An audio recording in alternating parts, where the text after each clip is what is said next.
Good evening, everybody. Hope all is well for each and every one of you.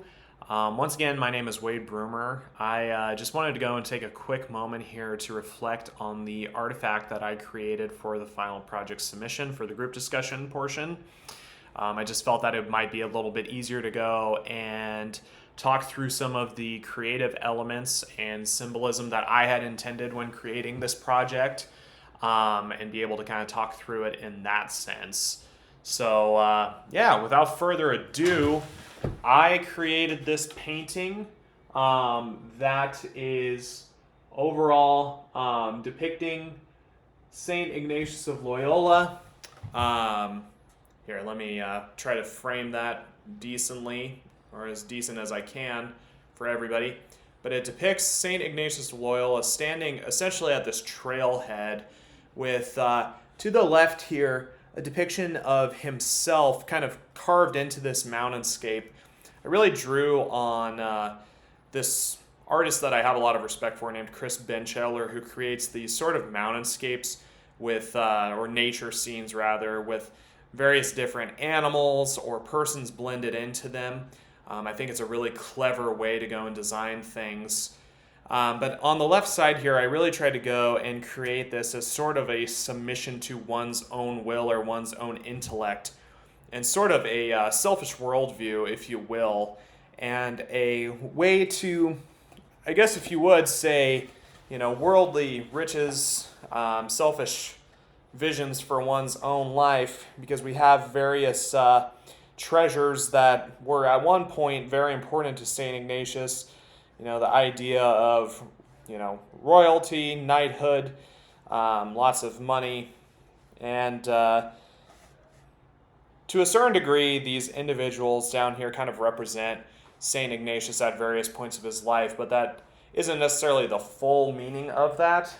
This is a Danse Macabres scene here, or Dance of the Death scene, which I guess in a sense has kind of a double entendre that, picking some, the sole submission of your own intellect will kind of ultimately lead to death. But also I did really kind of mean for it too that death is something that, waits for each and every one of us as a memento mori, to go and reflect on our own mortality and what that really means as well.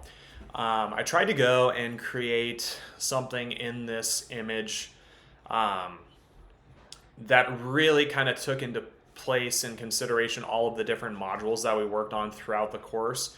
So I really try to kind of think about the memento mori almost from a who is in the room and community perspective, if you will, sort of with this idea that, to really kind of fully see somebody for who they are, when we strip it down and really examine our own mortality, we're really able to go and remove all of the kind of silly things that this world has to judge others based off of, and then we can really truly see. So that's kind of a general high-level viewpoint of what I was kind of going for there. Now, one thing I did was, on the right hand here, of course, I do want to point out really quick, it was something I was really proud of. Both the St. Ignatius of Loyola and the Hand of Christ are both based off of statues from the Gonzaga campus, something that I actually was extremely proud of how I did in depicting that. And then two paths off to the right here, as well as, I don't want to forget about the Blessed Mother up here, illuminating the way as a whole. We'll kind of get to that in a bit, and this dove depicting the Holy Spirit. I'm probably going to set that down for now. But overall, you might ask, well, why two paths? Wouldn't it kind of almost make more sense to have it be a little bit more binary black and white? One path kind of leading off to not so good, and one leading to overall the end goal, so to speak, of enlightenment, salvation, whatever that may be. But there's kind of a couple layers to that.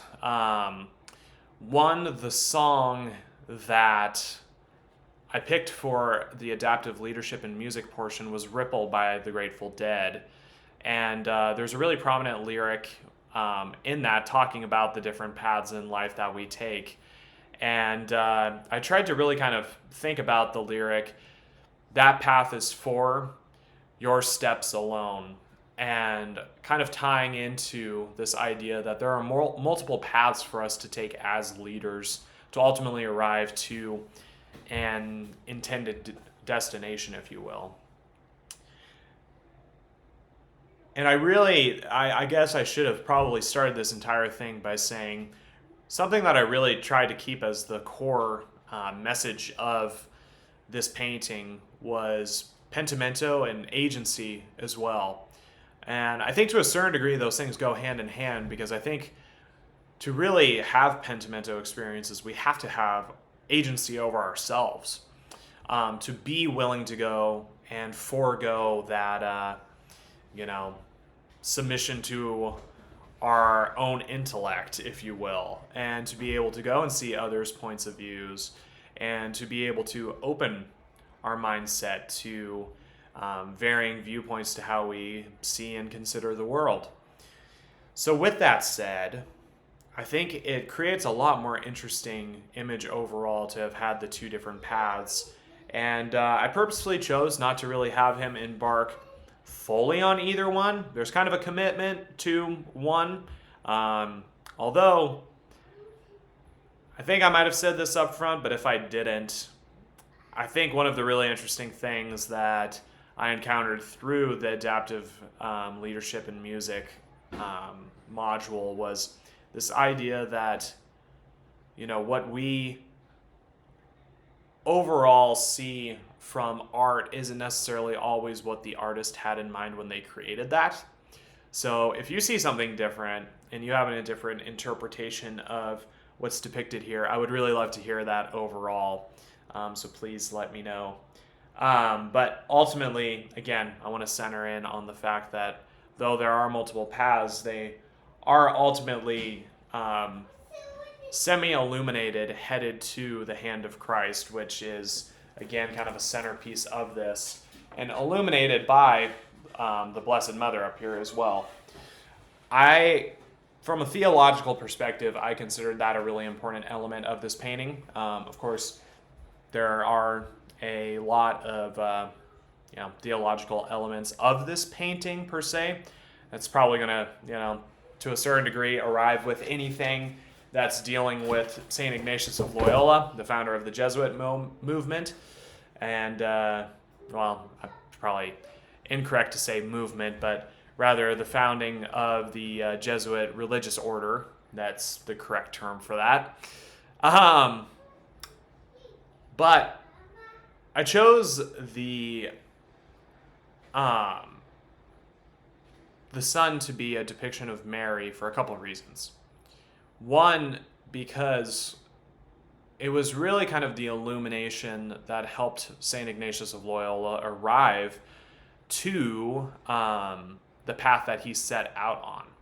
So when he was recovering from his injury, it was, reflecting on those various different ways that he could see the world, either, courting noble women, and entertaining his old way of life of, military violence and conquest and adventure, which often would cause him to go and feel greatly distressed and uneased, or reflecting on the nativity scene of the Blessed Mother Mary and Jesus that caused him to feel great peace. And I really kind of think about that as well from, again, kind of a Catholic perspective of, the Blessed Mother being an intercessory for our prayer and for our leading to Jesus.